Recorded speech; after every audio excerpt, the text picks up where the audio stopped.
अभी हम कंजर्वेटिव और नॉन कंजर्वेटिव की बात करते, थोड़ा सा फ्लैश कर दिया, थोड़ा सा एक बार रिकैप करा दूँ। एक लाइन में मुझे बताना, अगर मैं तुमसे पूछूं कंजर्वेटिव फोर्स तो क्या बोलोगे? एक लाइन में बताना है। कंजर्वेटिव फोर्स मतलब क्या बोलोगे? एनर्जी का लॉस नहीं होना चाहिए, ठीक है। मैंने कहा था कि अगर आप इसको नॉन कंजर्वेटिव से सोचो, किसी ने कहा नॉन कंजर्वेटिव फोर्स, तो नॉन कंजर्वेटिव फोर्स बोलते ही तुम्हारे मन में कौन सा फोर्स आना चाहिए? फ्रिक्शन। बस अब देखो, तुमको फ्रिक्शन का बचपन से इतना आइडिया है कि पता लग जाता है कि जैसे ही मैं नॉन कंजर्वेटिव बोलूँगा फ्रिक्शन है, फ्रिक्शन होगा तो क्या करेगा? एनर्जी लॉस करेगा in the form of heat. अच्छा, मतलब यहाँ से एनर्जी होएगी लॉस, लॉस ही हो गया तो काहे का कंजर्व, तो कंजर्व रहेगा ही नहीं, तो कंजर्वेशन ऑफ मैकेनिकल एनर्जी तो जीवन में कभी नहीं लगेगा। तो बताओ, कंजर्वेशन ऑफ मैकेनिकल एनर्जी कब नहीं लगता है? जब फोर्स नॉन कंजर्वेटिव होते हैं। अच्छा, और यहाँ पे कंजर्वेशन ऑफ मैकेनिकल एनर्जी तो बड़े आराम से लगा सकते हैं। फिर मैंने तुमसे एक बात कही थी कि यहाँ जब ये कंजर्व भी है तो क्या हो सकता है? काइनेटिक एनर्जी पूरी की पूरी किस में कन्वर्ट हो सकती है? पोटेंशियल में, और वापस भी मिल जाएगी। काइनेटिक पूरे से पोटेंशियल में गई और वहाँ से वापस भी आ जाएगी। पूरा का पूरा वर्क डन रिवर्सिबल होगा। Work done is completely reversible, you can say. और यहाँ पे इरिवर्सिबल कह सकते हो। यहाँ रिवर्सिबल नहीं, लॉस हो गया ना, यहाँ तो लॉस है तो रिवर्सिबल का सवाल ही नहीं उठता। तो ये एक बेसिक आइडिया है जो हमको पता होना चाहिए। राउंड ट्रिप वाली बात समझ में आ गई थी क्या? राउंड ट्रिप वाली बात एक बार फिर से देख लो। मेरे पास एक बॉल है, मैंने इस बॉल को इस ए पॉइंट से लेके बी पॉइंट तक फेंका। मैं ऊपर फेंक रहा था, mg नीचे लग रहा था, तो mg नीचे, डिस्प्लेसमेंट ऊपर, तो ऊपर यानी कि जब मैं a टू b जा रहा था, तो मैं यहाँ लिख रहा हूँ सीधा, a टू b जा रहा था, mg नीचे, और जो इसका डिस्प्लेसमेंट है वो ऊपर, उसके चक्कर में वर्क डन निगेटिव। जब मैं ऊपर से नीचे आ रहा हूँ b टू a, तो mg तो पूरे जीवन नीचे ही लगेगा, डिस्प्लेसमेंट अभी नीचे ही हो गया, तो वर्क डन कैसा होगा? पॉजिटिव। दोनों को जोड़ दोगे तो जीरो, जितना पॉजिटिव उतना निगेटिव। एक तरफ पॉजिटिव का mgh, एक तरफ निगेटिव का mgh, जोड़ दिया, खत्म। ठीक है भाई, मान गए। अब कहानी फ्रिक्शन में कैसे चलती है? फ्रिक्शन में कैसे चलती है? फ्रिक्शन में ये है नियम, फ्रिक्शन में ये नियम है, मैं जाऊंगा आगे तो फ्रिक्शन कहाँ लगेगा? पीछे। अच्छा, ये यहाँ ही नहीं, मान लो कोई यहाँ पहुँच गया और ये चल रहा है इधर, तो फ्रिक्शन लगेगा पीछे। तुम किधर भी जाओ। एयर रेजिस्टेंस का भी तो ऐसा ही है, मैं इसको ऊपर फेंकूंगा, फ्रिक्शन कहाँ लग रहा होगा? एयर ड्रैग नीचे। हमेशा फ्रिक्शन निगेटिव ही करेगा, समझो। हमेशा फ्रिक्शन अपोज करता ना रिलेटिव मोशन को। तो अच्छी बात हो गई है, तो मज़ा आ गया। अब भाई इधर भी निगेटिव, इधर भी निगेटिव, ऊपर जाऊँ तो भी निगेटिव, नीचे जाऊँ तो भी निगेटिव, तो जीवन में कभी जोड़ के जीरो हो ही नहीं सकता।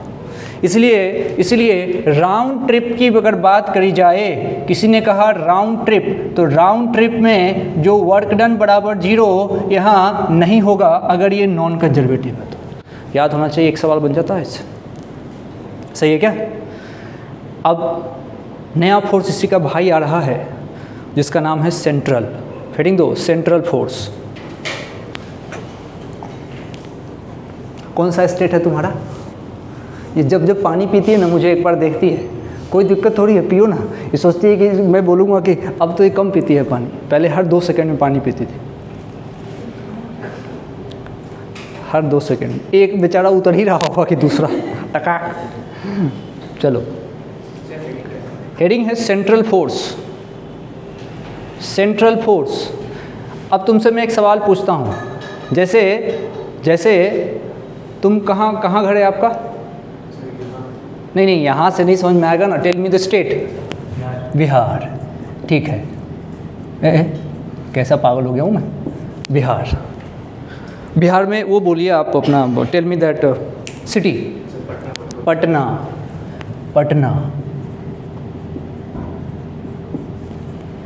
ठीक है।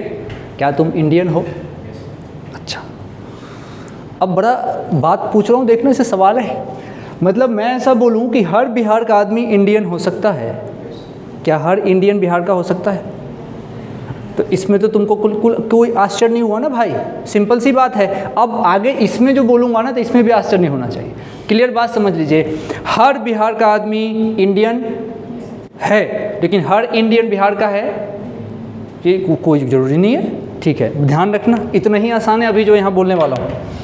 अच्छा, अब बात हो रही है सेंट्रल की। सेंट्रल फोर्स का मतलब नाम ही है ना सेंट्रल, तो जो सेंटर की तरफ लगे वो सेंट्रल है। लिख लो, लिख लो, जो सेंटर की तरफ है लगे वो सेंट्रल है, जो सेंटर की तरफ लगे वो सेंट्रल है। लिख लिया, अच्छे से लिख लिया।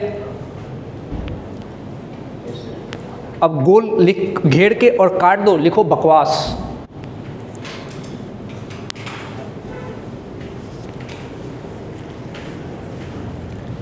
अब किसी का नाम पंकज है तो कमल का फूल थोड़ी हो जाता, नाम है भाई। हर अभी फिजिक्स में ऐसे आपको बहुत सारे शौक मिलते हैं, ऐसे नाम सेंट्रल है लेकिन सेंटर की तरफ नहीं लगता। तुमने एक फोर्स सुना है, इलेक्ट्रोमोटिव फोर्स सुना है ना, मूव कर रहा है। अभी करंट इलेक्ट्रिसिटी में बैटरी जो लगाते हैं तो बैटरी क्या देता है, बैटरी का काम क्या होता है, पोटेंशियल डिफरेंस क्रिएट करना। तुम ईएमएफ सुने हो, ईएमएफ इलेक्ट्रोमोटिव फोर्स, नाम फोर्स है लेकिन फोर्स नहीं है, क्या है, वर्क डन। तो फिजिक्स में ऐसे शौक लगते रहते हैं, नाम वो रख देते हैं लेकिन वो होता नहीं है। अब क्यों रखते हैं वो लड़ाई अब उनसे कौन करे, हटाओ। चलो, अब बात यहाँ पे ये है, बात यहाँ पे ये है कि हम सेंट्रल फोर्स बोल रहे हैं लेकिन इसका सेंटर की तरफ लगने ना लगने से कोई मतलब इसका है नहीं। परंतु एक बात इसमें ज़रूर समझी जा सकती है, तुम देखना जो मैं कहने जा रहा हूँ। मैंने एक तरफ चार्ज की बात चल रही है, इलेक्ट्रोस्टैटिक आप जानते हैं, ये चार्ज Q और ये चार्ज भी चलो 1 और 2 ले लो। माना ये चार्ज जो है पॉजिटिव है और ये भी पॉजिटिव है, आपस में क्या होगा, रिपल्सन होगा, मतलब दूर जाएंगे। ये कहेगा इधर चलो, ये कहेगा इधर चलो, ठीक है। अब मास ले लेता हूँ, एक मास ले लेता हूँ m1 और एक मास ले लेता हूँ m2। ये मास ले लेता हूँ पॉजिटिव और ये मास ले लेता हूँ निगेटिव, ठीक है। हूँ कर रहे हो, निगेटिव मास कहाँ से लेंगे? तो जाग के पढ़ना भाई, गाल पे से हाथ हटाओ, आराम से बैठो, जाग के पढ़ो। मास निगेटिव हूँ, तो दोनों मास हो गए। मास बोलते ही वो अपने आप में पॉजिटिव होता है, मास के साथ फिर नहीं लिखना पड़ता प्लस मास या माइनस मास। अब चलो, मास ले लिया, दोनों मास एक दूसरे को रिपेल करेंगे, फिर हूँ कर रही है, ये पगलेट हो क्या? रिपेल कैसे कर सकते हैं? मास हमेशा अट्रैक्ट करेगा, मास हमेशा अट्रैक्ट करेगा। ग्रेविटेशनल पुल, ग्रेविटेशनल पुश का नाम सुना है? नहीं सुना है ना भाई, होता ही नहीं, कहाँ सुनोगे ग्रेविटेशनल पुल। अब जरा देखो, दोनों में कुछ कॉमन लग रहा है क्या? ये किसी पार्टिकुलर पॉइंट से दूर लग रहे हैं और ये किसी पार्टिकुलर पॉइंट के तरफ लग रहा है। मतलब या तो ये फोर्स किसी पॉइंट से दूर हो सकता है या उसके पास हो सकता है। अच्छा, अब दूसरा बताता हूँ, बस उसको रहने दो। यहाँ एक चार्ज Q1 और एक चार्ज Q2, ये यहाँ है और ये यहाँ है। अब मान लो ये भी पॉजिटिव है और ये भी पॉजिटिव है, दोनों एक दूसरे को रिपेल करेगा। तो ऐसा थोड़ी है कि ये नाच नाच के ऐसे ऐसे इस पर फोर्स लगाता है कि तू ऐसे ऐसे जा, ऐसे लगता है क्या फोर्स? ये सीधा लगता है एक ही लाइन में, हमेशा एक लाइन में लगेगा। जो भी अट्रैक्शन या रिपल्सन होना होगा वो इसी लाइन में लगेगा। अभी चूंकि ये पॉजिटिव है तो ये रिपेल करेगा इस लाइन में और एक ही लाइन में लगेगा, ये टेढ़ा मेढ़ा रास्ता नहीं चलता इधर। इसका मतलब ये हुआ कि कुछ तो कुछ इसमें बात तो है। अब चलो फॉर्मूला लिखते हैं। इसमें चार्ज वाले में जो फॉर्मूला आता है फोर्स का, वो क्या लिखते हो तुम, है ना, पहला दूसरा बीच की दूरी का स्क्वायर। ये लिखते हो एक और कांस्टेंट इसके हिस्से का, पहला दूसरा बीच की दूरी का स्क्वायर। दोनों में क्या कॉमन है? R square. यानी कि ये दोनों फोर्स आर स्क्वायर के इन्वर्स है। मतलब इन दोनों फोर्स को अगर देखा जाए, इन दोनों फोर्स को देखा जाए तो ये सारे के सारे आर स्क्वायर के इन्वर्स हैं। अगर ये आर स्क्वायर के इन्वर्स हैं, मतलब जो फोर्स जीवन में आर स्क्वायर के इन्वर्स होगा वो फोर्स इन्वर्स स्क्वायर्ड लॉ को फॉलो करता है। तो इसको कहा जाता है inverse squared law. Inverse squared law अब देखो सेंट्रल फोर्स का डेफिनेशन यहीं से बन गया, जो फोर्स या तो किसी पॉइंट के तरफ लगे या उससे दूर लगे या फिर इन्वर्स स्क्वायर लॉ को फॉलो करे, वो सेंट्रल फोर्स है। अब रुक जाना अब थोड़ी देर, फिर समझदारी से लिखना, छापना नहीं है। तुमने स्प्रिंग फोर्स का नाम सुना है? स्प्रिंग फोर्स कैसा है, कंजर्वेटिव है कि नॉन कंजर्वेटिव? कंजर्वेटिव है। नॉन कंजर्वेटिव कौन है? फ्रिक्शन। सीधी बात, हमारे सिलेबस में भाई मैं तो नॉन कंजर्वेटिव एक ही का नाम जानता हूँ, फ्रिक्शन। कितना अच्छा है। एक पागल है, फिक्स हो गया, मान लो कि ये पागल है, तो जब फिक्स हो गया ये पागल है, तो इसके अलावा फिर इसका नाम रख के पूछो तो तुम थोड़ी पागल है कि नहीं, फिर क्या डाउट है? एक पागल है, बाकी सब ठीक है। इतना ही आसान है मामला। मतलब F इक्वल्स टू माइनस का kx, ये कौन सा फोर्स है? Spring force. अच्छा, एक तो स्प्रिंग फोर्स है, ये कंजर्वेटिव बोलूँ इसको, कंजर्वेटिव फोर्स है। क्या ये सेंट्रल फोर्स है? नहीं, क्योंकि सेंट्रल फोर्स की सबसे इंपॉर्टेंट बात यह है, लाल से लिखा हुआ, इनवर्स स्क्वायर लॉ को फॉलो करे। कहाँ है आर स्क्वायर? यहाँ दूर दूर तक। मतलब ये कंजर्वेटिव फोर्स तो है लेकिन सेंट्रल नहीं है। अब मैं एक सेंटेंस बोलता हूँ, जितने सेंट्रल फोर्स होते हैं, अब यहाँ मुँह मत बनाना, मैं बोल रहा हूँ, अंग्रेजी बोलता हूँ, देख मैं बोलूँगा all central forces are conservative but reverse is not true. सुनने में मोटा लग रहा है, लेकिन तुम समझो मैं क्या बोलना चाहता हूँ। मैं कहना चाहता हूँ कि हर बिहार का आदमी इंडियन है, लेकिन हर इंडियन बिहारी हो ये ज़रूरी नहीं है। मानते हो ना? अब मैं बोल रहा हूँ, सुनना, all central forces are conservative but reverse is not true. है ना बात सही? एग्जाम्पल में कौन आएगा? स्प्रिंग फोर्स सेंट्रल है? नहीं। कंजर्वेटिव है? हाँ, ये आएगा एग्जाम्पल। ठीक है ना बात? अब लिखो अपने अकॉर्डिंग। पहले जो सेंटेंस बोला मैंने वो लिख लो, इसके लिए जगह छोड़ दो। कैसे लिखोगे सुन लो। पहले तो सेंट्रल फोर्स का हेडिंग डाल दिया है, दो बातें। पहला लिखो, इन्वर्स स्क्वायर लॉ को फॉलो किया जाना है, फॉलो इन्वर्स स्क्वायर लॉ। ठीक है, पहला ये लिख लो। और दूसरा पॉइंट लिखो, आइदर टुवर्ड्स अ पॉइंट और away from a point, either towards a point और अवे फ्रॉम द पॉइंट। दो बातें लिख ली। अब ये वाला फोटो बना दो, ये जो फोटो बना हुआ है ये बना दो, चार्ज वाला।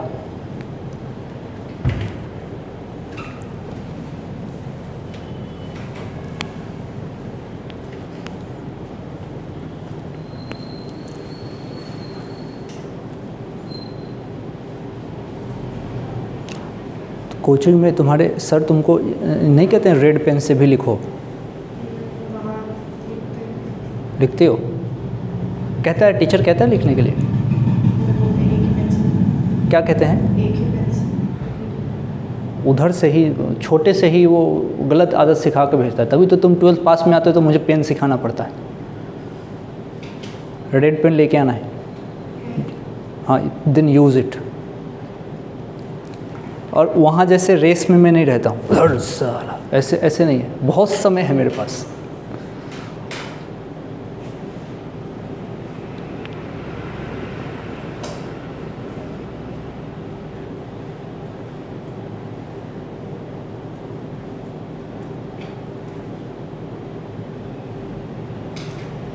लिखने का मतलब क्या है कि मुझे अब याद हो गया, अब तो याद हो गया। किसी को पढ़ा दोगे?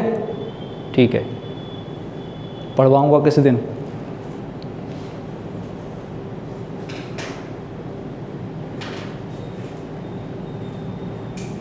किसी दिन मैं बैठूंगा और आपको बोलूँगा आप पढ़ाइए, क्या सुकून मिलेगा।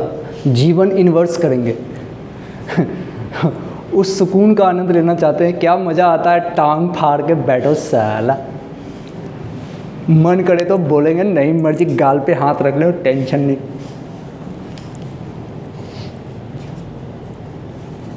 ठीक है, अब वो सेंटेंस बोलो जो मैंने बोला है, अंग्रेजी वाला। खुद से लिखो तो क्या बोला था मैंने, अंग्रेजी वाला सेंटेंस क्या बोला था मैंने, खुद से लिखना है। स्टेटमेंट है, आया हुआ सवाल है।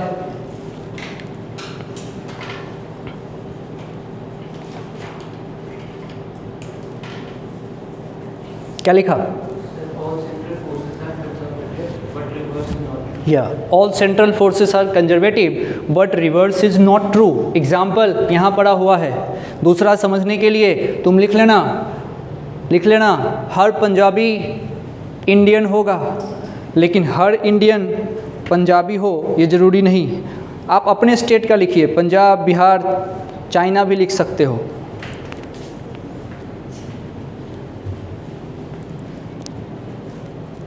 चाइना पहले अपने पास, अब पता नहीं शायद कोटा में बच्चे आ नहीं रहे, नॉर्थ ईस्ट के बच्चे आते थे, नॉर्थ अभी भी आते होंगे, संख्या थोड़ी हो सकती कम हो गई। नॉर्थ ईस्ट के बच्चे पढ़ने में तो ऐसे ही थे डफर टाइप। मुझे मेरे हिस्से में एक काम का मिला था बस नॉर्थ ईस्ट का, वो पढ़ने में थोड़ा ठीक था, लेकिन उस बेचारे को एग्ज़ाम से कुछ दिन पहले किसी कार वाले ने ठोक दिया, और मैं उसको रोज़ मना करता था कि भाई तू कान में ईयरफोन लगा के मत चलाया कर स्कूटी, है ना। तो वो क्या करता था कि देखा कि भाई कोचिंग वहाँ से देख सकते हैं ज़्यादा से ज़्यादा, उसने मेरा रेंज पकड़ लिया था, वहाँ पे आता था, पहले वो बड़ा सा आता ना डब्बा, ऐसे निकालता था, उसको रखता था, फिर बढ़िया हेलमेट लगाता था, फिर ऐसे करके आता था। अब मैं रोज़ देखता था उसको ये करते हुए, है ना।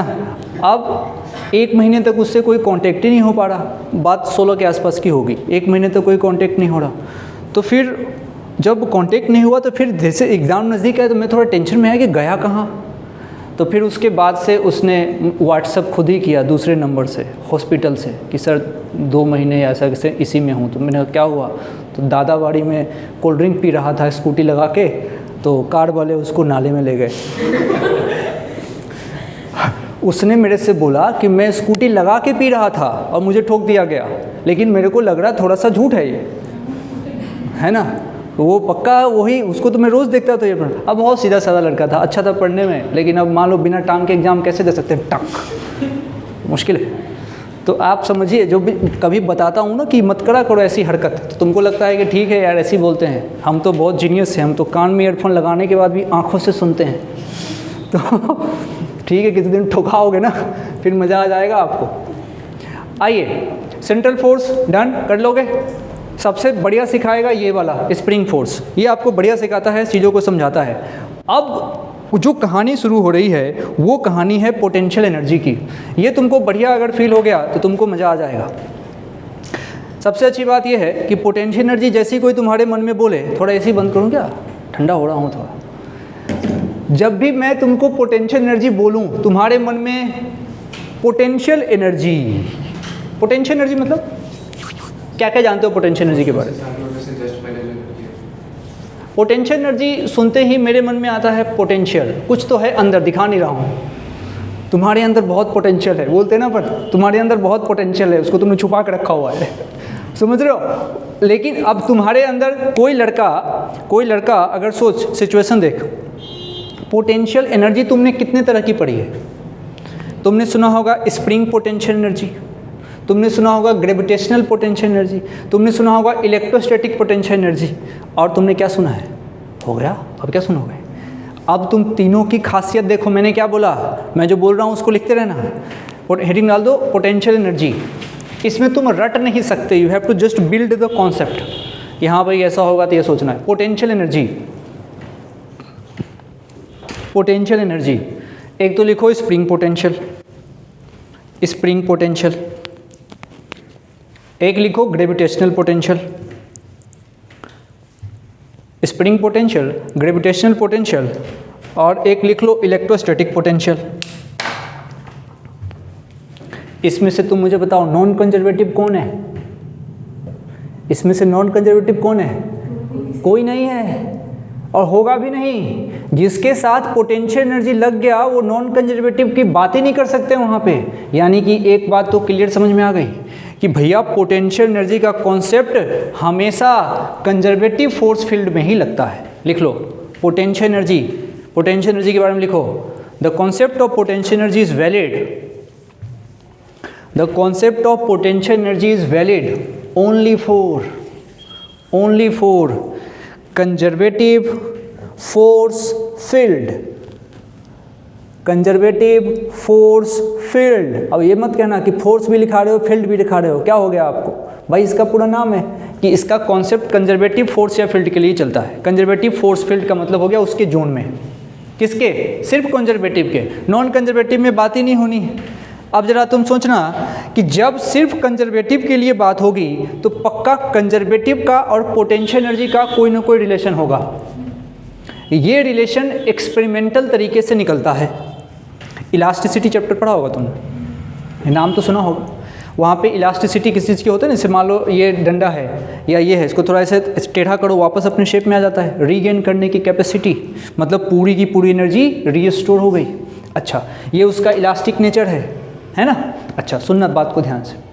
हमेशा मैं क्या बोल रहा हूँ, हमेशा पोटेंशियल एनर्जी का कंजर्वेटिव के साथ कोई ना कोई रिलेशन होगा। अब वो रिलेशन तुमको याद रखना है। वो रिलेशन क्या है? W कंजर्वेटिव बराबर, ये याद रखिएगा, W कंजर्वेटिव बराबर माइनस ऑफ डेल्टा U। ये उतना ही बेसिक है जितना basic F equals to dp/dt है। F इक्वल्स टू dp/dt है। ये काम किसने बताया था? न्यूटन ने बताया था कि F बराबर dp/dt है। फिर तुम वहाँ से डेरिवेशन शुरू करते हो, F बराबर ma निकाल लेते हो, F बराबर v dm/dt कर लेते हो, वहाँ से करते हो ना। तो कुछ सी को तो बेस मानोगे ना। तो यहाँ पे बेस ये है, W कंजर्वेटिव बराबर माइनस ऑफ डेल्टा U। बात समझ रहे हो? तो इसको पूरा श्री 1008 श्री लगा के इसको लिख के बिल्कुल रट जाने का कि W कंजर्वेटिव बराबर minus of delta U, minus of delta U, minus of delta U। सही पूछो तो ये नया नहीं है, बस छुपा हुआ है। अब तो देख, किसी छोटे बच्चे से पूछ, न्यूटन सेकंड लॉ, क्या बोलेगा वो?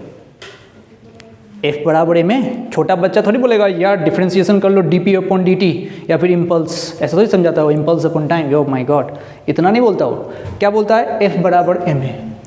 तुमसे कोई पूछा ये मार्कर उठा के यहाँ ले जाना है, कितना वर्क डन हुआ? तो तुम mgh बोलते हो। और आसान से पूछता हूँ, मैं ऐसे उठा ले गया, बोल दी वो हाइट h है, पोटेंशियल एनर्जी यहाँ की बताओ, क्या बोलते हो? mgh। बेसिकली वो क्या था? वर्क डन था कि नहीं? सोच, मेहनत, तुम्हारी मेहनत यहाँ से लेके यहाँ तक उठाने में। अब तुम याद करो मेरा एक डेफिनेशन जो मैंने वर्क एनर्जी पावर शुरू कराते समय बोला होगा। याद करो वो दिन जिस दिन मैंने ये डेफिनेशन तुमको बताई थी। क्या बताई थी? Work is the packet of energy, हाँ, that transform from one body to another. The body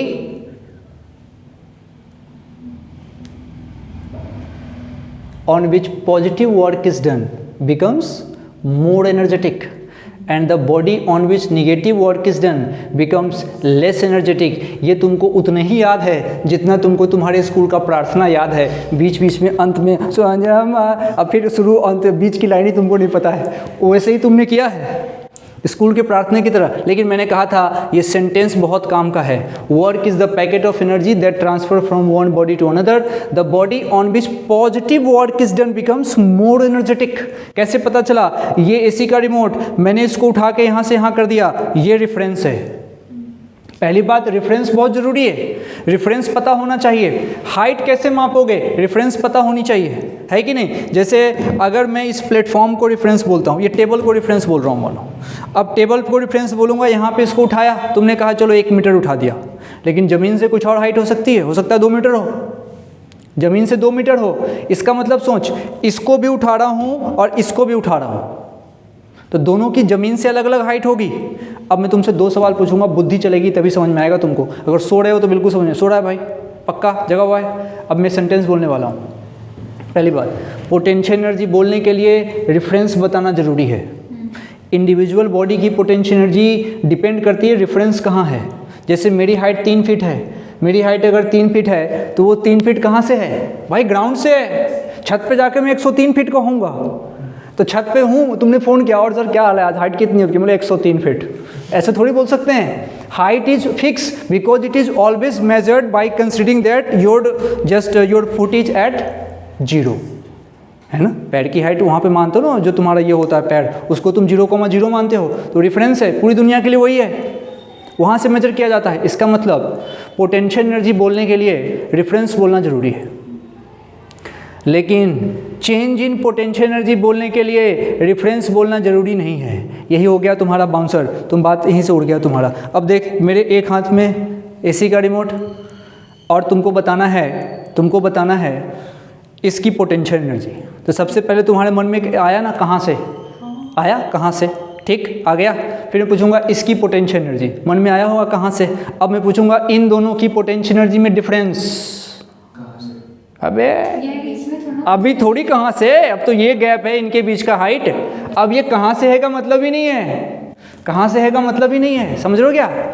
ये बात समझ में आनी चाहिए कि भाई potential energy of individual body depends on reference frame, but change in potential energy doesn't depend on reference frame. लिख लो, potential energy depends on reference frame, potential energy depends on reference frame, but change in potential energy does not depend on reference frame, does not depend on reference frame, reference frame। तो क्या potential energy एक relative term है? हाँ, relative term है। अच्छा, इसका मतलब potential energy positive, negative, zero तीनों हो सकता है, डिपेंड करता है हमने ओरिजिन किसको माना, रेफरेंस किसको माना। अब मैं एक सेंटेंस तुमको बोल के छोड़ रहा हूँ। पोटेंशियल एनर्जी के क्वेश्चन जब भी देखोगे सबसे पहला स्टेप क्या होगा, रेफरेंस डिसाइड करो। लिखो, to solve question based on potential energy, to solve question based on potential energy, step 1, to solve question based on potential energy, step 1, step 1, step 1, decide reference point. Reference point बोलते ही तुम्हारे मन में क्या आना चाहिए, वहां का पोटेंशियल एनर्जी कितना है, जीरो।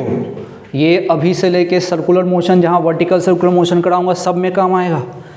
इसीलिए कंजर्वेशन ऑफ मैकेनिकल एनर्जी तो बिल्कुल नींव है, समझ लो, बेस है ऑफ द इंटायर फिजिक्स। ऐसे भी मैंने कहा था, मेन कौन है, मेन वर्क एनर्जी थ्योरम या conservation of mechanical energy, main कौन है, वर्क एनर्जी थ्योरम मेन है या कंजर्वेशन ऑफ मैकेनिकल एनर्जी। तो आंसर है work energy theorem. Work energy theorem का स्पेशल केस है कंजर्वेशन ऑफ मैकेनिकल एनर्जी, जो अभी डिराइव होगा, सब का सब डिराइव होगा। अब जरा तुम समझो, अभी हम किसकी बात कर रहे हैं, पोटेंशियल एनर्जी की, ठीक। मैंने क्या बोला, वो किस पे डिपेंड करता है, रेफरेंस पे डिपेंड करता है। अब जरा सोचो, क्या ये बात जो मैं अभी लिखने जा रहा हूँ, क्या ये बात सही है क्या। ये मैंने एक बॉक्स को यहाँ रखा, एक बार इसको यहाँ रखा और एक बार इसको यहाँ रखा, और सीधा सीधा तुमसे बोलूँ पोटेंशियल एनर्जी लिखो, तो सब के आंसर अलग अलग आ जाएंगे कि नहीं। कोई यहाँ से सोचेगा इसकी हाइट, कोई यहाँ से इसकी हाइट। फिर मैंने एक काम किया, मैंने क्या किया, इसको कह दिया रेफरेंस, इसको कह दिया रेफरेंस। अब लिख सकते हो क्या, अब लिखने में आसानी हो गई कि नहीं, अब सबके आंसर एक जैसे आएंगे। अब लिख दो तो पोटेंशियल एनर्जी, पोटेंशियल एनर्जी ए पॉइंट मान लो इसको बी पॉइंट और इसको सी पॉइंट। अब लिख दो पोटेंशियल एनर्जी खुद से, कॉपी में लिख लो फटाफट, कॉपी में लिख लो फटाफट।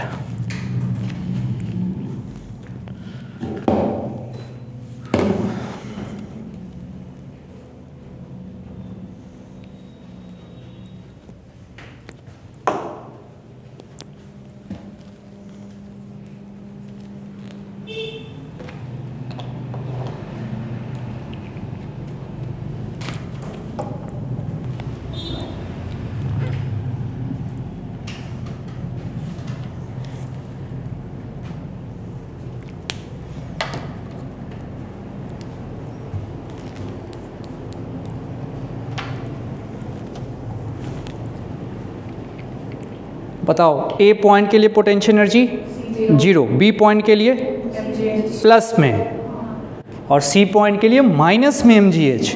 ऐसा लिखते ही पता चल गया कि पोटेंशियल एनर्जी लिखने के लिए हमको रेफरेंस लेना बहुत ज़रूरी है, बिना रेफरेंस तो मैं फंस जाऊंगा। और अब मैं तुमको ये काम देता हूँ कि चलो इसकी थोड़ी फीलिंग लेते हैं, इसकी थोड़ी फीलिंग लेते हैं कि कैसे काम करे। अब मन में बात क्लियर है, जीवन में पोटेंशियल एनर्जी, जैसे ही जीवन में तुमको पता लगेगा कंजर्वेशन ऑफ मैकेनिकल एनर्जी लगाना है, तो वहाँ काइनेटिक भी चाहिए, पोटेंशियल भी चाहिए। तो सबसे पहले क्या डिसाइड करोगे? रेफरेंस। रेफरेंस बिना डिसाइड किए तुम शुरू किए क्वेश्चन, बन गया तो बस चलो कि मानो तुम्हारी किस्मत अच्छी है। चलिए अब मैं ये सिचुएशन लेता हूँ, थोड़ा सा चर्चा कर रहे हैं, डिस्कस कर रहे हैं ऐसी बेसिक। अब ये क्या है, क्यों, कोई हेडिंग नहीं है इसकी। अब देखिए एक बॉल है, इस बॉल को यहाँ से ऊपर फेंकना है और हमने फिक्स कर लिया हेलो हेलो हेलो, रेफरेंस है, रेफरेंस यहाँ ले लिया। तो यहाँ की जब मैं पोटेंशियल एनर्जी लिखूँगा दोस्तों, तो U इनिशियल बोल दूँ इसको, तो क्या लिखूँ? 0। अब इस बॉल को फाइनली तुमने यहाँ भेज दिया, तो फाइनल पोजीशन इसकी यहाँ है, ये पोजीशन इसकी इनिशियल है। ये ऑनलाइन में ज़्यादा ठीक था या ऑफलाइन में? जब हम इसको पढ़ रहे थे अभी ठीक लग रहा है। ऑनलाइन में मुझे लगा कि गड़बड़ा जाओगे। कल मुझे एहसास हो गया कि पोटेंशियल एनर्जी और ये वाला सेक्शन हाइट वाइट क्या दिखाऊंगा। और तुमको बताऊं, ऑनलाइन में जैसे ही बोलता ना कि potential energy depends on reference frame but change in potential energy doesn't depend on reference frame, तुम सोचते ठीक है यार, बोल रहे हैं तो अच्छा ही होगा, है ना इनिशियल। और ये जो होगा ये होगा U फाइनल, ये होगा U फाइनल। ठीक है, फोटो बनाइए, फिर सवाल देता हूँ इसी पे बेस्ट।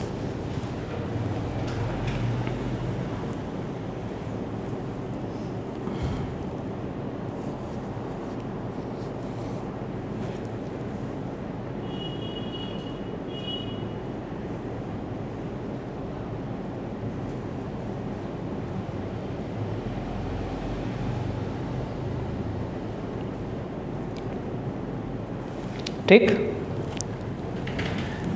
अब तुम मुझे बताना यहाँ पे कंजर्वेटिव फोर्स कौन है? ग्रेविटी। ग्रेविटी के कारण वर्क डन क्या होता है? प्लस माइनस mgh, ये तो होता है, अपन जानते हैं। यहाँ की बात करो, हेयर, यहाँ पे वर्क डन बाय कंजर्वेटिव, जिसको तुम कहोगे वर्क डन बाय ग्रेविटी।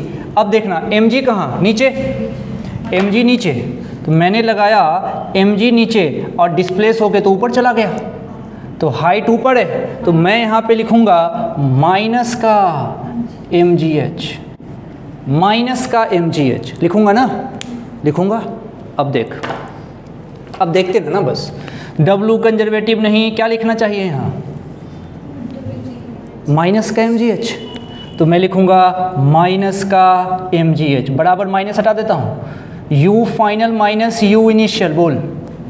अब देखना भैया, ये माइनस का mgh, बहुत अच्छे, माइनस सही है, U फाइनल, U फाइनल मान लो मुझे नहीं पता, मान लो नहीं पता, ऐसी मूर्ख है, -0 बोलो, रेफरेंस है तो यही होगा। अब जरा देखो, माइनस से माइनस हटा दो, बताओ U फाइनल कितना? mgh। तुमको मान लो ये नहीं पता होता, तुमसे मैं पूछता यहाँ की पोटेंशियल एनर्जी, तुम बिना कुछ जाने कितना बोलते? mgh, बिना कुछ जाने बोलते mgh। इसका मतलब, या ऐसे सोचना वही मतलब देता है जो ऐसे सोचना देता है। तो ये तो पढ़े लिखे की भाषा है ना भाई।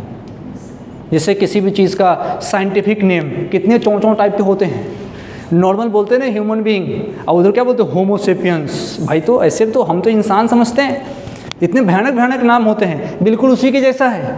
यू लिखना हो तुम mgh समझ लेते हो, लेकिन ये बोलता हूँ तुम्हारा चलता है प्राण चला गया, लेकिन है यही। इसलिए प्रूफ किया कि आप ऐसे भी सोच सकते हैं। तो अब तुम तो इसको याद कर लोगे, अब तो भरोसा हो गया हो कि सही बात है, तो लिख लीजिए।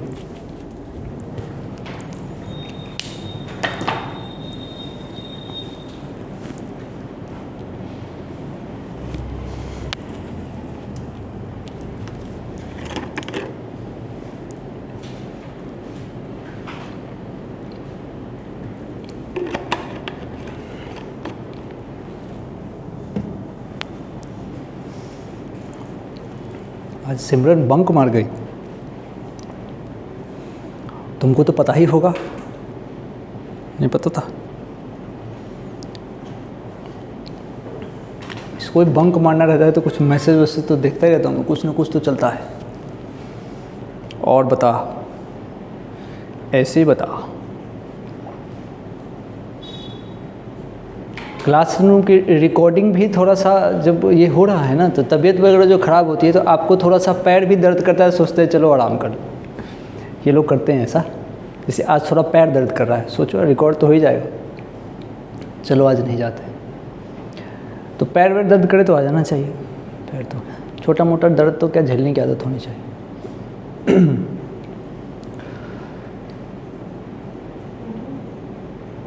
लिख लिया?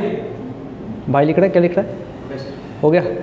अब सर सुनिएगा ध्यान से, मेरे पास कुछ कंडीशन है, कह रहा है कंजर्वेशन ऑफ मैकेनिकल एनर्जी के बारे में। पोटेंशियल एनर्जी के बारे में मेरे ख्याल से मैंने सारी बात तुमको बता दी, मैथ्स 2 कॉलम था उसको भी कराई दिया, पूरी बातें तुमको समझा दी, हर तरीके से तुम समझ जाओगे। पोटेंशियल एनर्जी पे ऐसे लिख सकते हो, ठीक है? किसी दिन बोलूँगा 10 पेज लिखें पोटेंशियल एनर्जी पे। आइए, तो ये इम्पोर्टेंट है, इसको यहाँ छोड़ रहा हूँ और इसको सम्मान के साथ आप यहीं पे रहने दीजिए और हेडिंग दीजिए, हेडिंग दीजिए सेंटेंस। पहले सेंटेंस लिखिए बड़ा सा,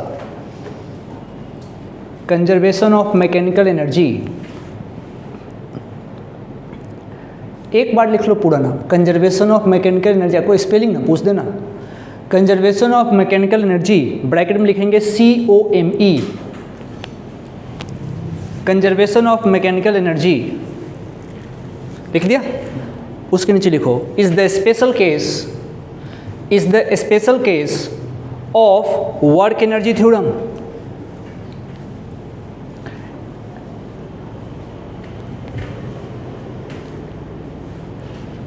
अब 2 बातें लिखेंगे, लिखो जब भी फ्रिक्शन देखूंगा देखूंगी, जब भी फ्रिक्शन देखूंगा देखूंगी,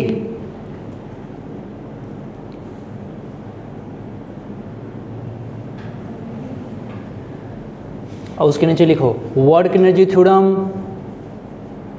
WET, work energy theorem, dash देके लिखो लगाना है, लगाना है मैंने यूज़ करना है, और उसके नीचे लिखो COME, conservation of mechanical energy, dash देके लिखो नहीं यूज होगा, नहीं यूज होगा। व्यर्थ मेहनत करने का मतलब ही नहीं है, यूज ही नहीं होगा। फ्रिक्शन देखते ही क्या समझ में आना चाहिए? Work energy theorem. Work energy theorem कब फेल होगा? कभी नहीं फेल होगा। और कंजर्वेशन ऑफ मैकेनिकल एनर्जी कब फेल होगा? फ्रिक्शन आया फेल हो गए, फ्रिक्शन आया फेल हो गए, फ्रिक्शन आया फेल हो गए। अब आओ, अब जरा ये प्रूफ कर लेते हैं कि वर्क एनर्जी थ्योरम से ही निकला है कंजर्वेशन ऑफ मैकेनिकल एनर्जी। ये प्रूफ कर लेंगे, तुमको अच्छा लगेगा। पहले तो बता दो कंजर्वेशन ऑफ मैकेनिकल एनर्जी क्या प्राणी है। कहता है किसी भी पॉइंट का, मान लो एक पॉइंट यहाँ है, एक पॉइंट वहाँ है, इस पॉइंट पे काइनेटिक एनर्जी भी हो सकती है, पोटेंशियल भी हो सकता है, उसका सम बराबर उस पॉइंट की काइनेटिक और पोटेंशियल का सम इक्वल होंगे। मतलब मैं ऐसा कह सकता हूँ कि काइनेटिक एनर्जी किसी 1 नंबर पॉइंट का plus potential energy 1 number point का बराबर काइनेटिक एनर्जी 2 नंबर पॉइंट का प्लस पोटेंशियल एनर्जी भी 2 नंबर पॉइंट का। यही तो है, ये यू लिखा है भाई, है ना? बराबर है। अच्छा ठीक है भाई।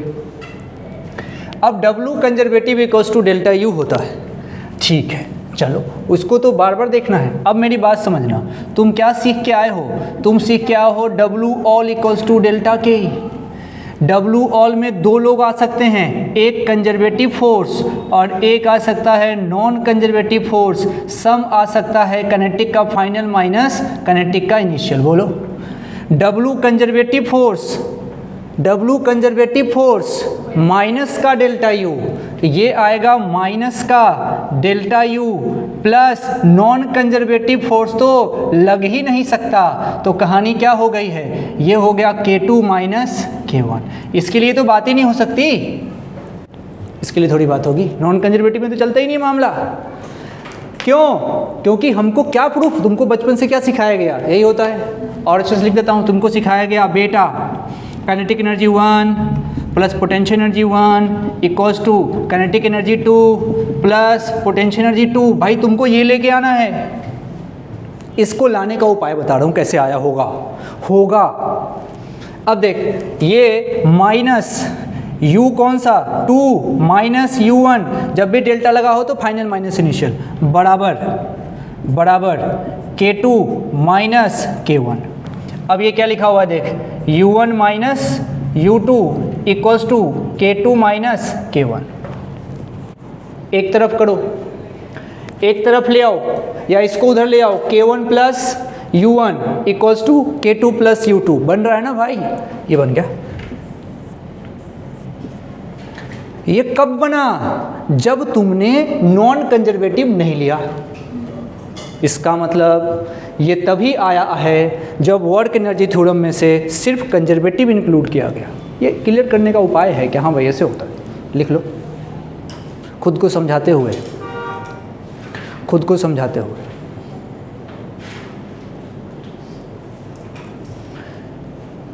तेरी यार यार यार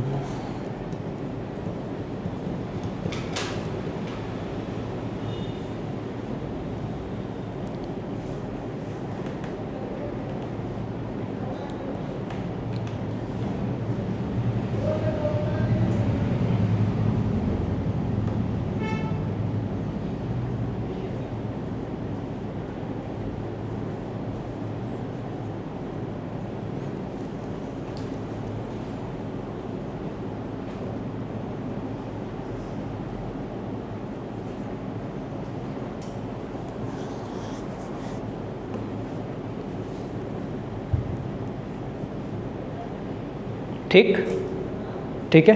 अब आइए, अब कंजर्वेशन ऑफ मैकेनिकल एनर्जी पे कुछ काम करें। कहीं भी लगा सकते हैं। काइनेटिक एनर्जी मान लो ए पॉइंट की, तो वहाँ की ही पोटेंशियल एनर्जी लिख लूँगा बराबर काइनेटिक एनर्जी किसी बी पॉइंट की प्लस वहाँ की पोटेंशियल एनर्जी लिख दूँगा।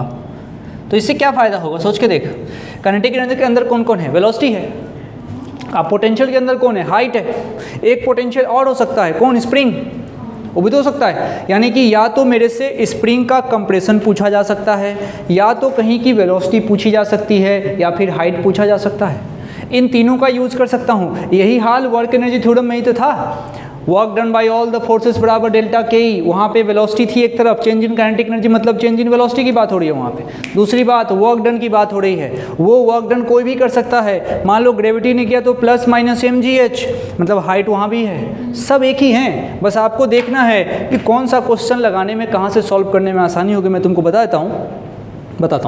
सीधा पहले लिख दिया। जिस क्वेश्चन में फ्रिक्शन नहीं, देखो कि फ्रिक्शन नहीं है, तो आसान कब होगा? Conservation of mechanical energy COM में आसान होगा, जल्दी होगा काम।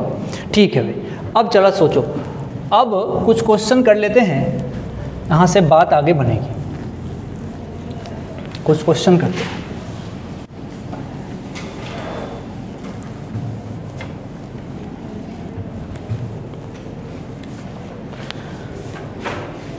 सबसे पहले क्या कंसिडर करोगे? रेफरेंस। एक सवाल है मेरा, कह रहा है कि 10 मीटर के पहाड़ से पार्टिकल ऐसे उटक पुटक करते हुए पहुंच रहा है। ठीक है भाई, मान लो ऐसा कुछ है, ये ऐसा ऐसा ऐसा ऐसा कुछ है। शुरुआत के दिनों में है। ये हाइट है 10 मीटर, ये हाइट है 7 मीटर, और लास्ट वाली हाइट क्वेश्चन कह रहा है 3 मीटर। ठीक है भैया, 3 मीटर ये क्वेश्चन ने कहा। और ये है ग्राउंड, ये है ग्राउंड। अकॉर्डिंग टू क्वेश्चन वहाँ पे कोई पार्टिकल है, उसको यहाँ रखा गया। क्वेश्चन कह रहा है कि यहाँ से पार्टिकल को आप रिलीज़ किया है आपने, मास इसका m है, और फाइनली पार्टिकल इस पॉइंट पे पहुंचा। मान लो इस पॉइंट का नाम A है, इसका नाम B है, और पार्टिकल फाइनली इस पॉइंट पे पहुंचा जिसका नाम है C। तो यहाँ पे पार्टिकल की वेलोसिटी क्या होगी? बेसिक सवाल दिया है सोचने के लिए, बस ये कैसे यूज़ करेंगे।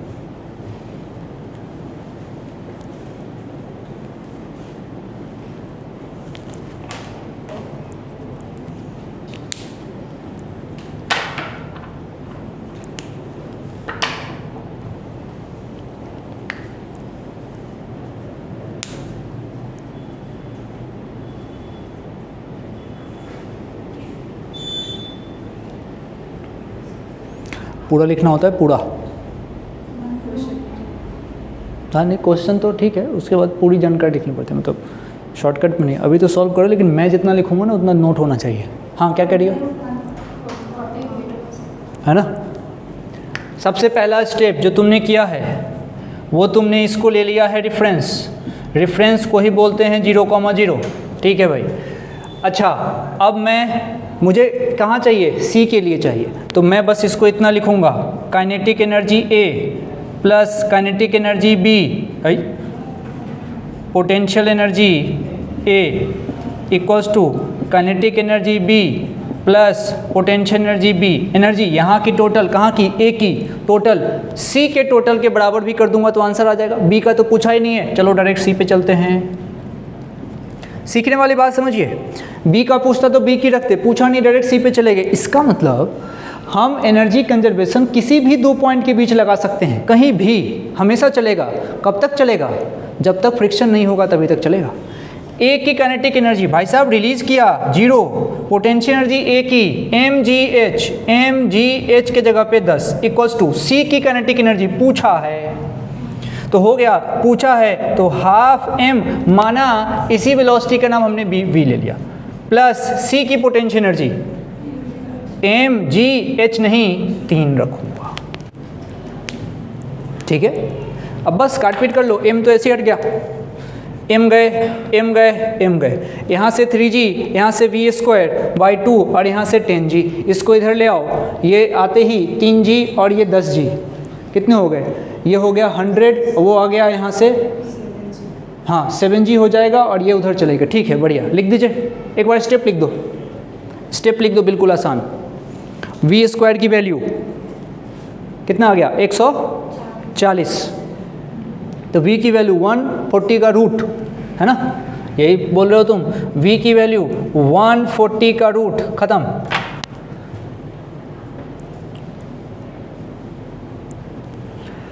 Conservation of mechanical energy, friction नहीं है तुरंत लगा सकते हैं, फ्रिक्शन नहीं है तुरंत लगा सकते हैं।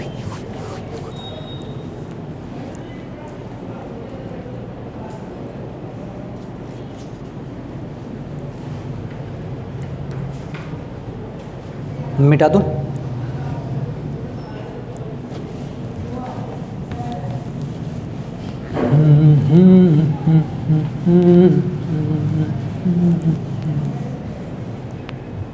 चलो।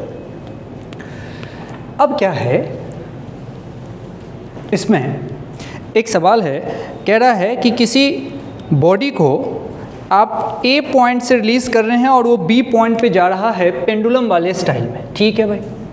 क्या हो रहा होगा, ऐसे देखिए, ये यहाँ से रिलीज़ किया है, अब की बार ये पॉइंट ए है और वो यहाँ पे आया है, ये पॉइंट इसका बी है, ए से रिलीज़ किया बी पे गया, ये एंगल थीटा है। रिलीज़ कहाँ किया है, ए से, मतलब दिस इज़ कॉल्ड इनिशियल, और लेके आए हैं बी पे। अब सवाल की बात समझिएगा, कह रहा है कि find velocity when particle reaches as point B. अब यहाँ से जब यहाँ आएगा तो इधर जा रहा होगा, तो इस हिस्से की वेलोसिटी इसने पूछी है। बाकी सब कुछ वही है, लंबाई l ले लेना, मास m ले लो, सब वही है, बेसिक डाटा, लंबाई l, मास m,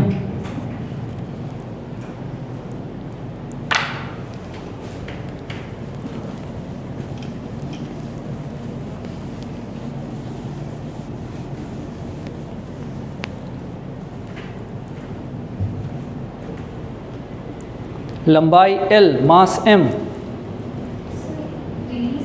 हाँ, यहाँ से रिलीज़ किया, रिलीज़,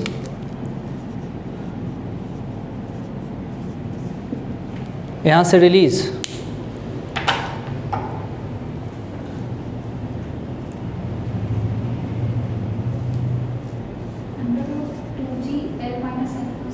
देखते हैं आ जाएगा।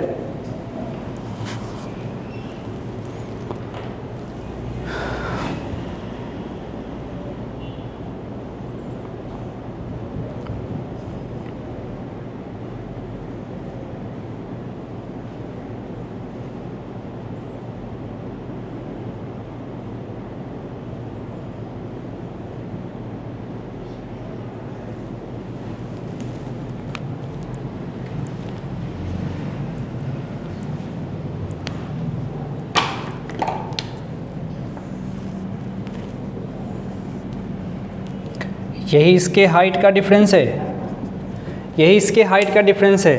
और किसी को याद हो तो यहाँ से यहाँ कितना होता है, L cos थीटा, और ये पूरा L होता है। सोचो यही तो था, यहाँ ऊंचा था ऊपर चला गया। अब H कितना हो जाएगा, तो L 1 माइनस कॉस थीटा, यही तो होगा H। अब कहानी ख़त्म। हम चाहते हैं काइनेटिक एनर्जी A की लिखें, प्लस हम चाहते हैं पोटेंशियल एनर्जी A की लिखें, equals to kinetic energy B की लिखें, प्लस पोटेंशियल एनर्जी B की लिखें। A की काइनेटिक एनर्जी 0 होगी, क्यों होगी, क्योंकि रिलीज़ किया। अब यहाँ की पोटेंशियल एनर्जी mgh, H मुझे लिखने आता है लिख देंगे, बराबर काइनेटिक एनर्जी B की, यही पूछा है, हाफ mv²। हमने मान ली यहाँ की वेलोसिटी v है, प्लस इसकी पोटेंशियल एनर्जी 0, क्योंकि मैंने तो इसी को रेफरेंस कहा है। रेफरेंस कहते ही तुम्हारे मन में आता है कि भाई इसकी पोटेंशियल एनर्जी को 0 लिखो। अब हो गया है काम, अब हो गया है काम, सीधा सीधा m से m गया। अब यहाँ से g, अब h नहीं, h के जगह पे L times 1 minus cos theta, और ये आ गया तुम्हारे पास v²/2। v² करोगे, मल्टीप्लाई करोगे, उसके बाद रूट ले लोगे, आ गया। तो ऐसे सोचना होता है, इनिशियल फाइनल लगाया, खेल ख़त्म। अगला सवाल करते हैं, अगला सवाल करते हैं। लिखिए, इसको मिटाऊंगा। क्लियर रखो कि मैं कहाँ से कहाँ जा रहा हूँ, इनिशियल और फाइनल। 1, 2 लाइन 3 लाइन लिखने का मतलब आंखों से सवाल मत क्या करो, ऐसे ऐसे करके मत क्या करो। आंखों से सवाल सारे नहीं होंगे, अब एग्ज़ाम में लिमिटेड सवाल आते हैं, इसीलिए सवाल कॉपी पेन का यूज़ करके करा करिए। अब चलो अगली कहानी, अगली कहानी।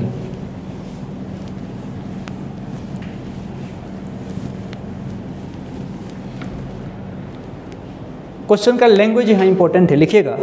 A particle of mass m,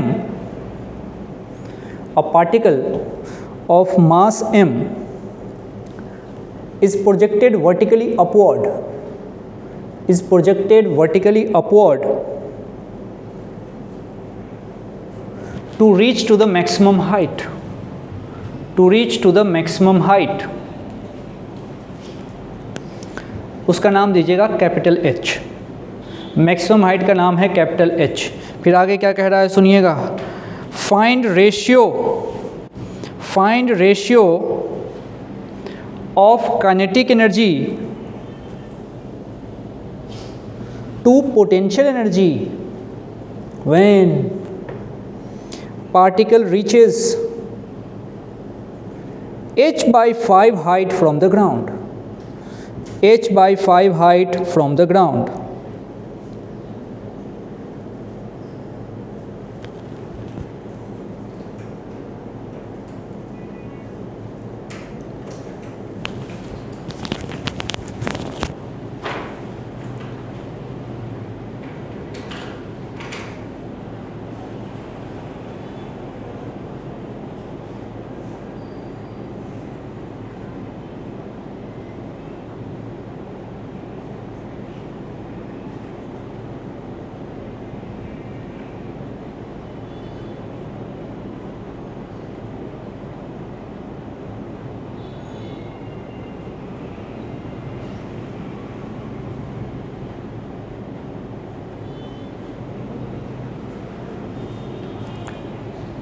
particle को फेंका गया जिसका मास m है, वो अपनी मैक्सिमम हाइट h तक पहुंचा है। आपसे कहा कि जब वो h/5 तक जाएगा तो उसकी क्या स्थिति होगी, h/5 पे उसकी काइनेटिक एनर्जी और पोटेंशियल एनर्जी का रेशियो पूछा है। बढ़िया बात है।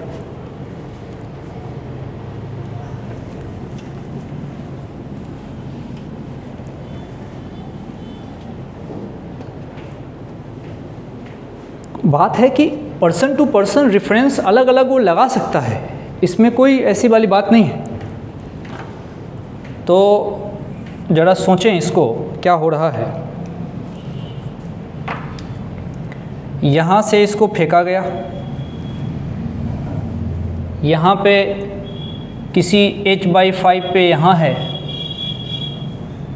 और जब वो यहाँ गया तब उसकी हाइट h ले ली गई। 3 सिचुएशन है, हमने इसको ऐसे लिख लिया कि भाई ये पूरी हाइट h है, ये इसके लिए मैंने h/5 ले लिया और इसको ऐसे बना के लिख दिया। ठीक है भाई, कोई प्रॉब्लम वाली बात नहीं है। नाम दे दो, इसका नाम दे दो।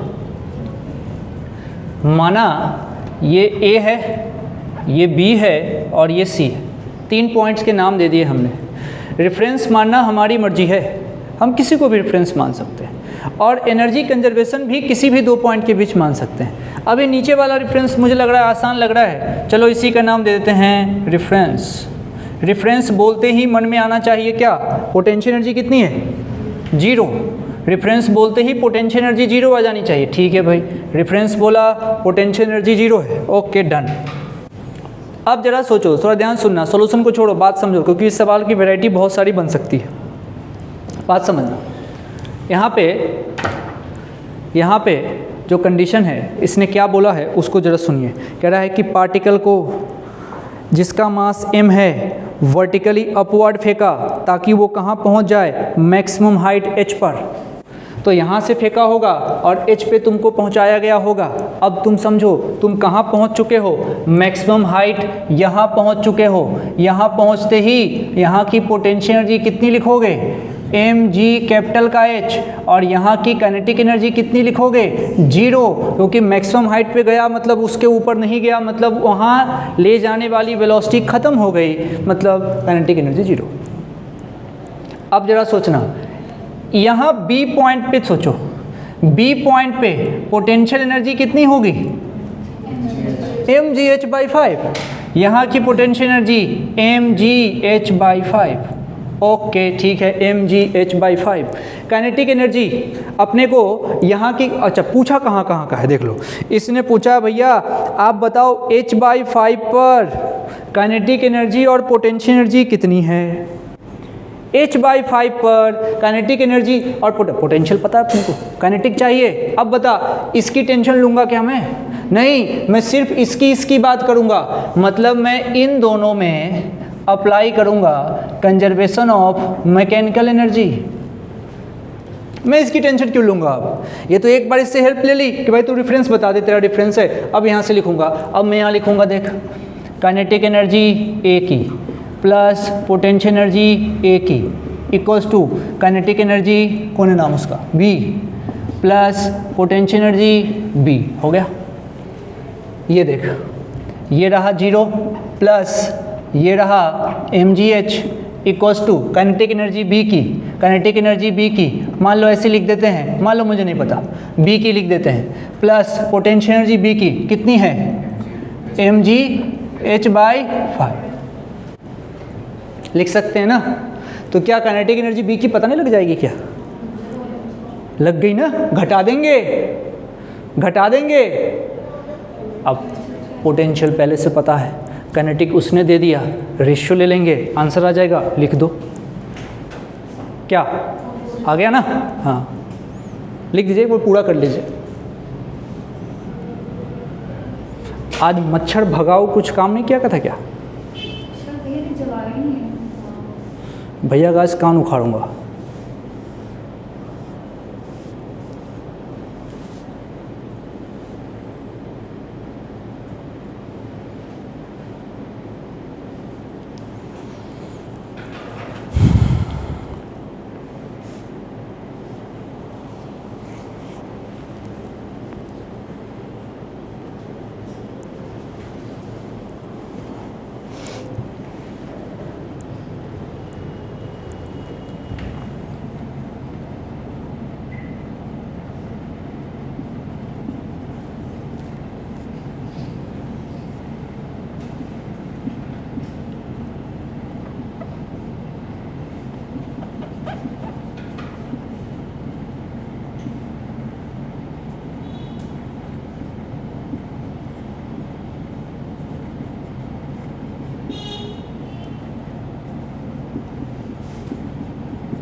ये सवाल दिया गया था ये बताने के लिए कि ऐसा ज़रूरी नहीं है कि जहाँ रेफरेंस मानो वहीं पे तुम एनर्जी कंजर्वेशन लगाओ। हम यहाँ से भी लगा सकते हैं। अगर कभी तुमको एक रिवीजन के लिए जाओ तो तुम यहाँ से भी रेफरेंस लगा के देखना, आंसर सेम आएगा। लेकिन मैंने इसको इसलिए नहीं किया क्योंकि यार पूछा ही नहीं था, क्यों फालतू मेहनत करे। मान लो इसने क्वेश्चन में इसको अगर पैसेज जैसा बनाते, यहाँ का पूछते वहाँ का पूछते, फिर कई सारी बातें यहाँ से हो सकती थी, तो ये इसलिए आपको बताया। अभी इसको अगर तुमने लिख लिया तो मैं उसको मिटाऊँ। अब एक स्प्रिंग वाला सवाल कराता हूँ। स्प्रिंग वाले सवाल में कैसे करते हैं?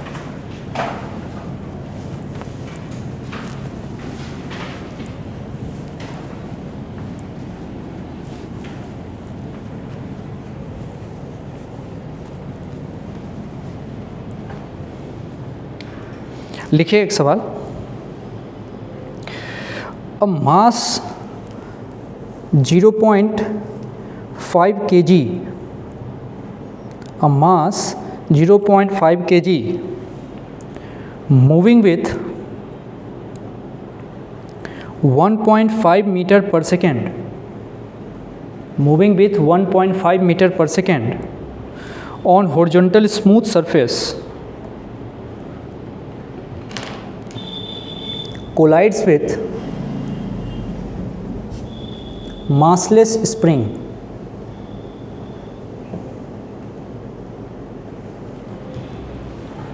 of spring constant K equals to 50 Newton per meter. Find maximum compression of the spring, maximum compression of the spring। इसका आंसर घर से सॉल्व करके लाना है। अभी इसको एज ए थ्योरी पढ़ रहे हैं। अब इस क्वेश्चन को हम दो तरीके से सॉल्व करेंगे, दोनों तरीके से सॉल्व करें, दोनों रिवाइज करें। अंतिम सवाल है आज का। एक तो इसको सॉल्व करो वर्क एनर्जी थ्योरम से, तुम बस डाटा पुट करो, आंसर घर से लेके लाना। और एक इसको सॉल्व करो कंजर्वेशन ऑफ मैकेनिकल एनर्जी से। दोनों से सॉल्व करना चाहते हैं, आंसर लाना अभी नहीं है क्योंकि उसमें कैलकुलेशन है। वो घर पे जब तुम रिवीजन के लिए जाओगे तब लेके आओ। और जो कल मैंने बात बताई थी, रिवीजन करने लगे कि नहीं? हाँ, रोज़ कितना समय लगा? कल पूरा किए, एक दिन में बैठ के एक सिटिंग में पूरा करना है। रे ऑप्टिक्स में ही 20 मिनट लग गया। अब आप सोचिए, और आपको पढ़ने हैं टोटल 28 चैप्टर। 28 गुने 20 560 होते हैं। तो 560 मिनट बोले हो, इस सेकेंड बोला था मिनट। 560 तो 9 लगभग, मान लो बीच में सांस भी तो लोग 9 घंटे सीधे पढ़ लोगे क्या? 12 घंटे, 11 घंटे लगेंगे आपको फार्मूला रिवाइज करने में। तो एक दिन में 11 घंटे फार्मूला रिवाइज कर सकते हो क्या? तो इसका क्या उपाय है? अगर मैं अभी से रोज़ रोज़ फार्मूला रिवाइज करूँगा तो एक समय आएगा कि आधे घंटे में मैं पूरी फिजिक्स रिवाइज कर जाऊँगी भी। समझ रहे हो क्या? अभी ज़्यादा लग रहा है, बाद में कम लगेगा। और तुम तो सोच रहे थे कि अंत में बैठ के करेंगे बढ़िया बढ़िया बढ़िया, कंबल ओढ़ के, अभी सर्दी तो आने दो। ऐसे नहीं चलेगा। रोज़ फार्मूला रिवाइज करो, फार्मूला रोज़ पढ़ने की आदत डालो। चैप्टर वैप्टर फिक्स मत करो, रिवीजन प्लान फालतू का कोई प्लान नहीं। आज बैठना है, पूरा फार्मूला रिवाइज करना है और फार्मूला याद करना है। रोज़ रोज़ तुम याद कर लो। जो फार्मूला तुमको परेशान कर रहा है उसको लिख के थोड़ा स्टिक कर दो। एक सप्ताह बाद चेंज भी करो, ऐसे नहीं कि पूरा दीवार भर दो। अरे भाई, जो तेरे को अभी गड़बड़ लग रहा है उसको लिख दे। अभी जैसे सर्कुलर मोशन आएगा, मैं पढ़ाऊंगा बैंकिंग ऑफ रोड, उसमें फ्रिक्शन भी डालूंगा, रोड को भी बैंक कराऊंगा, फार्मूला आएगा, टें हो जाओगे, तो उसको लिख देना है। इक्वेशन ऑफ ट्रेजेक्ट्री, मान लो तुमको परेशान करता है, उसको लिख दो। जो तुमको तंग कर रहा है उसके फार्मूले लिखो और एक सप्ताह बाद रिप्लेस करो। कैसे रिप्लेस करोगे? जब रोज़ रिवीजन करोगे। अब तुम ये सोच रहे होगे कि हार्ड फार्मूला है, दीवार लिख दिया, बाकी काम दीवार का है, तो नहीं होगा भाई। अब समझो, दीवार तो लोग ऐसे रंगीन करके रखते हैं, शॉर्ट नोट्स, स्टिकी नोट्स, पीला, ब्लू, ग्रीन। अब देखो क्या है सवाल, क्या कह रहा है? कह रहा है कि एक ब्लॉक है जो चलता हुआ जा रहा है और किसी स्प्रिंग से टकरा के उसको मैक्सिमम कंप्रेस कर दे रहा है। This is the situation. तो भैया ऐसे मानिए, ये मैंने स्प्रिंग ऐसे रखा था, थोड़ा बड़ा बना लेते हैं, थोड़ा ऐसे। ये स्प्रिंग ऐसे था, एक ब्लॉक था मान लो v वेलोसिटी से चलता हुआ गया। इस ब्लॉक ने फिर क्या किया होगा अल्टीमेटली, इसने स्प्रिंग को पूरा ऐसे कंप्रेस कर दिया होगा। कंप्रेशन हुआ है इसमें x मैक्स। सोच, जब ये गया होगा धक्का मार के स्प्रिंग को दबा दिया होगा तो उसके उधर तो गया नहीं होगा, तो उस मोमेंट पे, उस मोमेंट की बात होती है। हाँ, आगे पीछे ऐसे सिस्टम थोड़ी सोचना है इतना। अब गया टकराया, उस मोमेंट पे जब स्प्रिंग मैक्सिमम कंप्रेस हो रहा होता है तो वहाँ पे तुम कह सकते हो कि उस मोमेंट पे स्पीड बराबर 0, उसी मोमेंट की बात होती है, वहाँ पे स्पीड 0 हो जाता है। और शुरुआत में बढ़िया चल रहा था।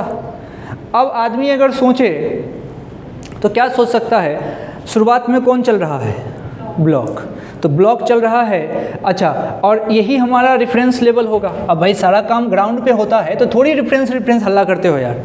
हाइट का ऊंचा नीचा होता तब रेफरेंस सोचते, तो यहाँ रेफरेंस की टेंशन नहीं है, सब के लिए एक ही रेफरेंस है भाई, चलो ग्राउंड पे। अब जरा सोच, ये यहाँ पे चल रहा है V से, तो शुरुआत में चल रहा है ब्लॉक, तो ब्लॉक के पास कौन सी एनर्जी है, काइनेटिक। पोटेंशियल का क्या हुआ, 0 हो गया, क्योंकि सब रेफरेंस पे ही रखा हुआ है, तो पोटेंशियल की बात करने का मतलब नहीं है। किस पोटेंशियल की बात करने का मतलब नहीं है, ग्रेविटेशनल पोटेंशियल का, क्योंकि स्प्रिंग दबने से स्प्रिंग की पोटेंशियल एनर्जी आ जाएगी जो हाफ के एक्स स्क्वायर होती है। क्या वो एक उसका शॉर्ट फॉर्म है, ठीक है, आता हूँ धीरे धीरे। शुरुआत के दिनों में स्प्रिंग कहाँ पे है, तो शुरुआत के दिनों में स्प्रिंग अपने नेचुरल लेंथ पे है। अब मैं सेंटेंस बोल रहा हूँ, तुम भी उससे एग्री करना कि शुरुआत में स्प्रिंग के पास काइनेटिक एनर्जी नहीं, शुरुआत के दिनों में ब्लॉक के पास काइनेटिक एनर्जी है। अब ब्लॉक जाके स्प्रिंग से टकराती है, अब स्प्रिंग में कंप्रेशन होता है, होते होते स्प्रिंग पूरी तरीके से दब चुका है। और उस समय में वेलोसिटी हो गई है 0। वेलोसिटी 0 होने का मतलब इस बेचारे की पूरी काइनेटिक खत्म हो गई और उसी ने स्प्रिंग को दबा दिया। मतलब इसकी जो काइनेटिक खत्म हो गई वो स्प्रिंग एनर्जी के फॉर्म में जा चुकी है। मतलब मैं बोल सकता हूँ कि इस बेचारे के पास जो पूरी की पूरी काइनेटिक एनर्जी थी वो स्प्रिंग की पोटेंशियल एनर्जी में कन्वर्ट हो गई है। तो हाफ के एक्स मैक्स का स्क्वायर। अब यहाँ x2 माइनस x1 का लफड़ा नहीं पड़ा, क्योंकि शुरुआत में वो कहाँ था, नेचुरल लेंथ पे x1 की वैल्यू क्या हो जाएगी, 0। बिल्कुल, थोड़ा दिमाग लगा, तो आंसर तो एक ही लाइन में आ गया। बस तुम इसको क्या कर दोगे, बराबर कर दोगे। लॉजिक तुम समझ गए कि स्प्रिंग वहाँ पे पड़ा था नेचुरल लेंथ पे। शुरुआत में स्प्रिंग के पास कोई स्प्रिंग पोटेंशियल एनर्जी नहीं थी, लेकिन ये वेलोसिटी आगे जाके, मतलब इसकी जो काइनेटिक एनर्जी है उसने स्प्रिंग को पूरा का पूरा दबा दिया और उसके चक्कर में उसमें आगे पोटेंशियल एनर्जी जो कि आ गई हाफ के x max square. Work energy theorem क्या कहता है, इसको लिखना है, वर्क एनर्जी थ्योरम। वो तो आसान है, वर्क एनर्जी थ्योरम। कितने फोर्स लग रहे हैं यहाँ, फ्रिक्शन नहीं है, क्वेश्चन ने कहा है स्मूथ। एक कहाँ लग रहा, फोर्स कितने लगते हैं, mg तो हमेशा लगेगा, बिल्कुल। हाँ, लिख देते हैं ना, एक तो g, दूसरा नॉर्मल। अरे यार वो आगे अलग बात है, प्लस स्प्रिंग, सब मिलके काइनेटिक एनर्जी को चेंज करेंगे। भाई 0 कोई हो गया अलग बात है, लेकिन होने के लिए तो तीनों अवेलेबल है। अब लिखो तो इसके इक्वेशन, यहाँ से आंसर लेके आना, वही आता है क्या।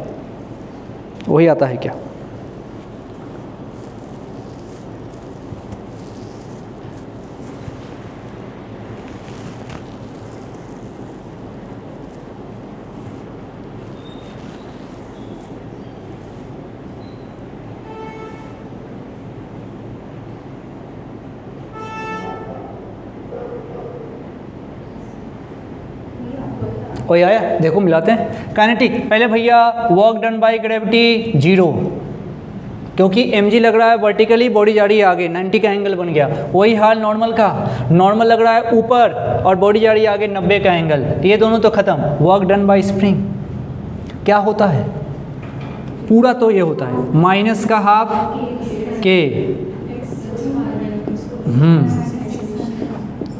बराबर काइनेटिक की फाइनल माइनस काइनेटिक की इनिशियल।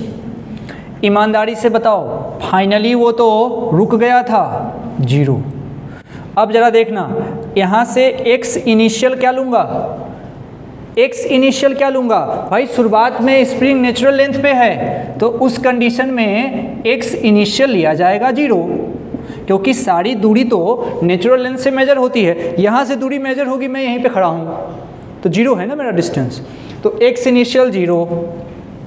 बताओ x फाइनल क्या लूँगा, x max, x final x max के बराबर होगा। अच्छा ठीक है, मान लिया। अब क्यों ना इसको नीचे दूसरे पेन से सॉल्व किया जाए, तो मैं लिखूँगा माइनस का 1/2 के x फाइनल, इसके जगह पे लिखूँगा x मैक्स का स्क्वायर माइनस x इनिशियल। खुद करो खुद करो खुद करो खुद करो। अब देखो सेम आया क्या, बस इसमें लिखने आ जाएगा, बात बन जाएगी।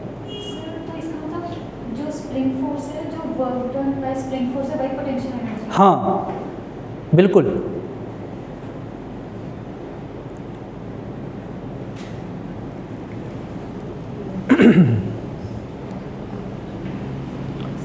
वर्क और पोटेंशियल एनर्जी अलग अलग नहीं है, ये हम आज शुरू में देख रहे हैं।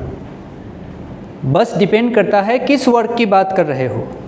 वर्क जो होता है अगर वो कंजर्वेटिव है तो पोटेंशियल एनर्जी का चेंज निकाल के माइनस करो, आ जाएगा।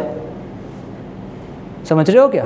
तो इसीलिए वर्क को हम ये कह सकते हैं कि वो चेंज इन पोटेंशियल एनर्जी है, परंतु डिपेंड करेगा कैसा वर्क। यहाँ पे फ्रिक्शन नहीं है ना, तो कैसा वर्क है ये, कंजर्वेटिव। तो अगर मैंने कंजर्वेटिव फोर्स का वर्क निकालना है, मैं इनके पोटेंशियल एनर्जी का चेंज निकाल के माइनस कर दूंगा, वो आंसर आ जाएगा। यही तो बात है। तो x फाइनल का स्क्वायर, x ये हो गया 0 बराबर यहाँ से माइनस का हाफ mv², सेम आ गया, सेम आ। तो कहने का मतलब ये, मैं बस ये कहना चाह रहा हूँ कि भाई वर्क एनर्जी थ्योरम से भी आया ना, लेकिन थोड़ा समय लगा गया ना, लेकिन बहुत कुछ सिखा गया ना। तो सवाल ये है कि हमेशा बहुत कुछ मुझे आता है वो दिखाने की ज़रूरत नहीं है, आंसर भी चाहिए।